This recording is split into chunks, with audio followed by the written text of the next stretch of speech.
How's it going, guys? My name is Tavarish, and today is not actually a particularly good day because one of my projects, in fact, the project that I was most excited about, the most ambitious project I've ever had on the channel, is unfortunately over.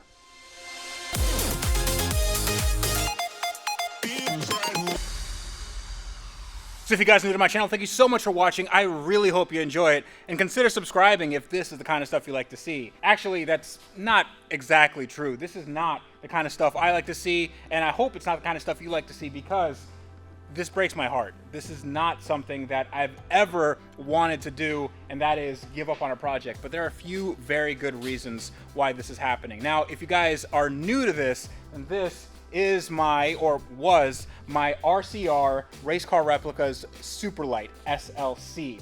And this is, well, it was going to be the backbone of my custom supercar project, and that was going to be a big SEMA build for 2020. I actually put up a bunch of pictures and renders on my Instagram. Now, while those renders looked amazing, I was super excited to see what this was going to look like in the flesh, or in the metal. Cars aren't made of flesh. I was going to use this as a platform to learn as much as I could about fabrication, about body work, about mechanical work as I could in 2020. Unfortunately, that is not going to happen for me, not with this car at least, but it can happen for you with a ton of different industries using today's sponsor, Skillshare. So if you guys don't know what Skillshare is, it's an online learning community that offers membership with meaning. Skillshare offers classes designed for real life so you can learn and grow with short classes that fit your busy routine. It's also incredibly affordable, especially when compared to pricey in-person classes and workshops. One course that's really helping me to get a grasp on my projects is Thomas Frank's Real Productivity: How to Build Habits That Last. It is super popular and gives you some pretty indispensable tools to meet and exceed your own personal goals. Right now, Skillshare is giving away 2 free months of premium membership to help you explore your creativity, and only if you click the link in the video description below. After that, it's only around $10 a month, so go check it out right now. So let's begin with this. This is a essentially kit car that somebody built in their own garage. This was built in 2013, and it had a Mazda rotary 3-rotor engine with a Mendiola sequential manual 5-speed.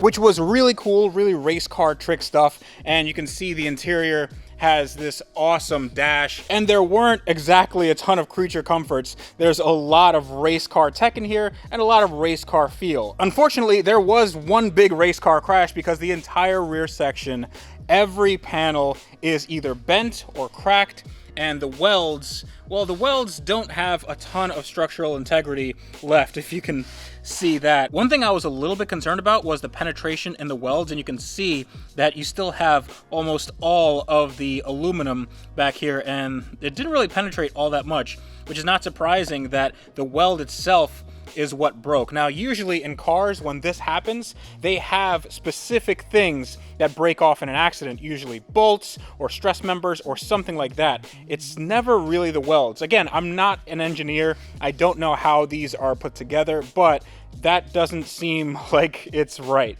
So maybe you guys can let me know in the comments. I'm not sure if it's supposed to be like that, or if this one was just a fluke, or maybe just the welding needs to be gone over on this car or these cars in particular. The number one thing that was concerning is the fact that I can't get a new frame. Now, the frames are made of aluminum. They are conjoined to the aluminum tub, and also there's this half cage section up here, and then that gets bolted on. So it is a very, very rigid structure. Now, initially, when I reached out to the company that made these things, they said that they would support me with parts and advice and specs. So as you can imagine, the parts list on this car was quite extensive. Not only did I need structural components, but the suspension components, these billet guys right here, this was all bent. So I'd need that, but I figured I would just get a new frame section. Now, obviously, a frame section is very, very expensive, so I figured I would just buy that retail. I mean, this is something that I was lusting after, and I wanted this to happen, so I didn't really care if they gave me a promotion or not. I wanted them to be a part of this build, and unfortunately, they said they don't want to be a part of this build. So here's where we're at. So as you can imagine, this left me in quite of a predicament because I don't know what the specs on this car are. And even though this is all fixable, I can fix this. It's just aluminum box section. I don't want to spend the time to do it, mainly because I am not a fabricator. And for me to get a fabricator on this project, that would be many, many hours and many weeks. And I figured that since I'm doing a YouTube channel and I want to share this all with you guys, it wouldn't make sense to you. It wouldn't make sense to me. We can get another project done in way quicker time. Now, one of the main concerns for my channel, especially moving forward, is doing things right. My new mantra is build it better. And I wasn't building it better with this. This is starting off basically not even on the back foot. This is so far behind that it's not even funny. Like, I can't get this done in time, especially not for SEMA. So I made the executive decision to get rid of this car. Now, unfortunately, since I don't have any support from the manufacturer for specs and specific stuff like this, all the billet components, then it would take me months, if not years, to get this project done. But fear not, this is still going to a good home. It's going to my friend. But before I do that, I want to take everything out of the car and see how much money I actually lost, or maybe I broke even, because all those components, all the usable components in this car, are going into my other projects, which I'm really, really excited about. So let's take a look and see what we can salvage from this, well, salvage supercar.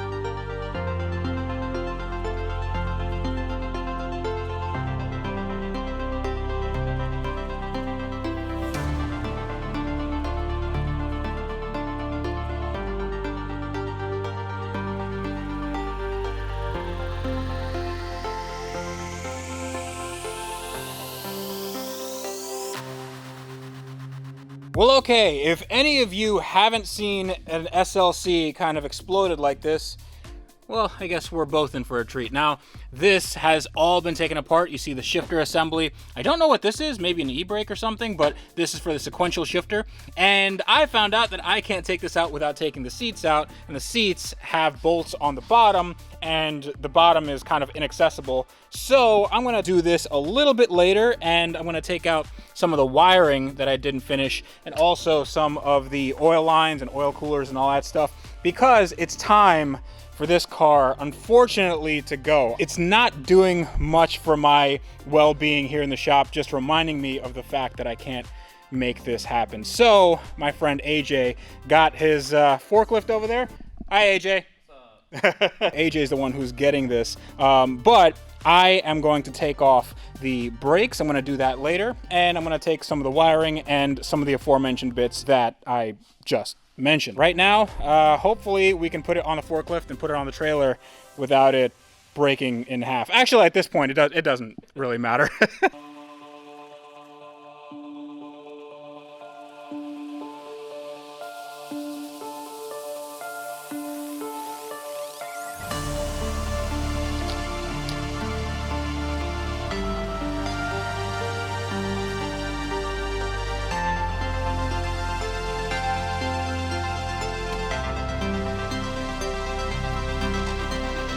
There we go. You're off.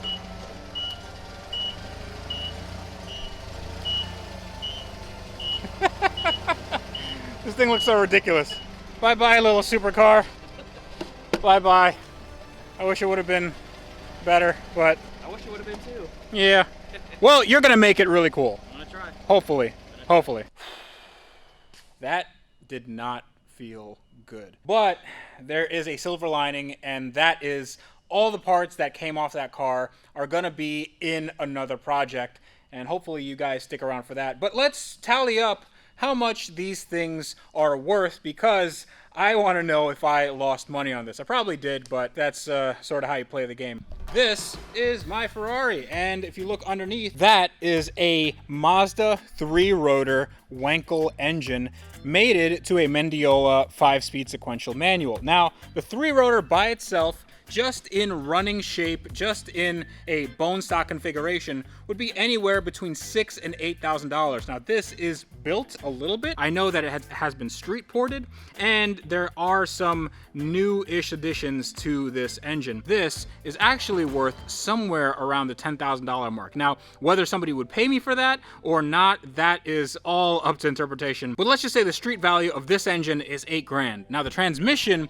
is another thing entirely, because these were around $12,000 brand new. And I can't tell that it had any real mileage on it other than just some soot and some general dirt and stuff around it. But cleaned up, I wager that this would probably get another $8,000. So engine and trans, that's basically $16,000, and I'm not even counting the clutch, which is a custom job. I believe it's a Kennedy clutch, and that is another $1,000 used. I'm seeing that there's a bit of an oil leak down there. Wow, that's probably should have taken all the oil out. Now here is the intake section and the ignition.